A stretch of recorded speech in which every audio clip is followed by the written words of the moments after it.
Well, good evening, friends. This is part 3 of the Depositories Act. And then in this first part, we will study sections 18 to 21 pertaining to penal provisions.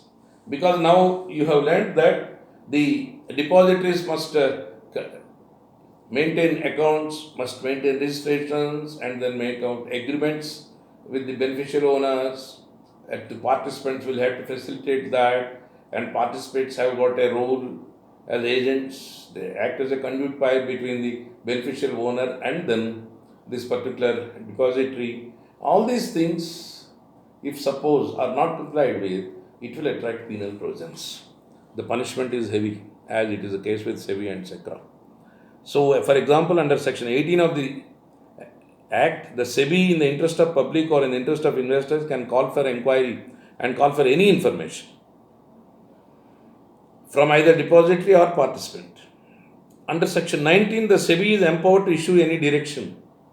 Under 19A, if any person does not furnish the required information, books, documents, returns, or fails to maintain the books of accounts or records, or under section 19B fails to enter into an agreement, that's what I will study, or under section 19C fails to redress investors' grievances, or under 19D any delay in dematerialization or rematerialization, demat and remat, or fails to reconcile records under 19E, or fails to comply with the directions of SEBI under 19F, the penalty is rupees 1 lakh for each day during which that failure continues, or 1 crore rupees, whichever is less.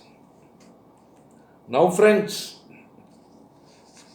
under section 19G, where a person commits any default for which no separate penalty is provided under the Act, the penalty may extend to 1 crore rupees.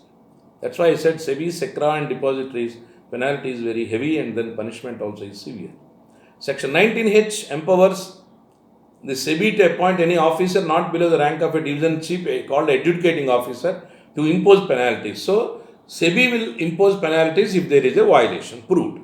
He should not take any decision unless a opportunity is given of being heard, audi alteram partem is complied with, and then he has to take all the relevant factors as they are narrated under section 19I of the Depositories Act. Then, friends, section 19J of the Depositories Act, the sums realized will be credited to the Consolidated Fund of India. And under section 20, if a person contravenes or attempts to contravene or abets the contravention, abatement also, any provisions of this particular act or any rules or regulations or bylaws, he shall be punishable with imprisonment for a term which may extend to 10 years or with fine which may extend to 25 crores or with both. If the penalties imposed as stated are not paid or the directions issued by adjudicating officer are not complied with, the erring person is liable for punishment with imprisonment for a term which shall not be less than 1 month but extendable to 10 years, or fine which may extend to 25 crore rupees or with both. So, section 21 pertains to the offences committed by companies and the persons responsible, that is obviously the officers in default, the CEO, and then such and such persons as they are notified. Here, under the Companies Act, who are the officers in default will ultimately be liable for this kind of punishment, either under these legislations or section 138NI and all such labor laws, industry laws. Now, the companies are responsible here, wherein the officers in default will be held liable for all these things. So, this is one essay type question where the sections I have given. You please make out a notes out of this and then make out a good answer for questions.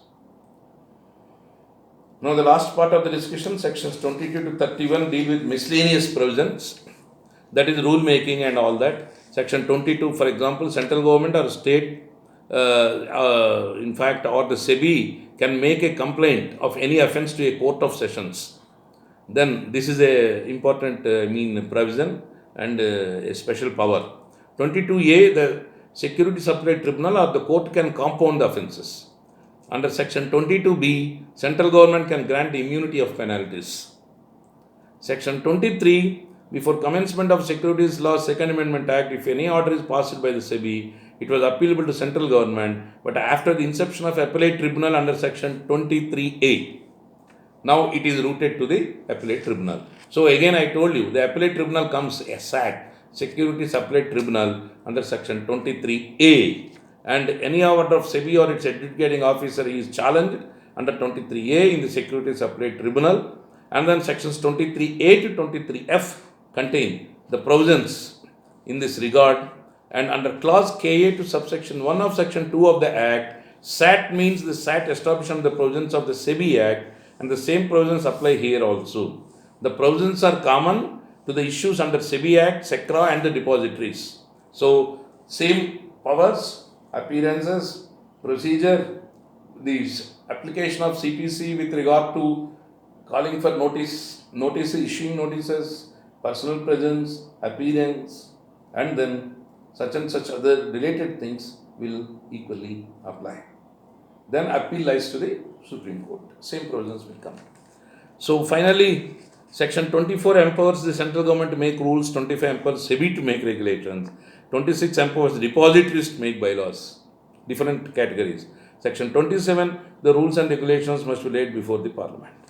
So with this background, friends, we conclude our discussion on these particular depositories and then SEBI, SECRA, depositories are the three streams which will merge in the ocean of corporate and securities laws administration.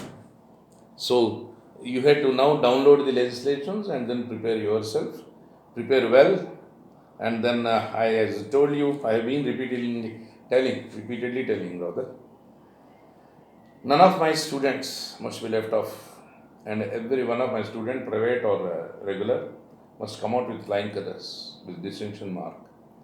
You have got enough time. Stay fit at home, stay safe, stay healthy, and use your time and judiciously, and then study well. The guidelines I have given you, you follow, and then prepare well for the examination. So my dear friends, I wish you all the best. God bless you. Thank you very much.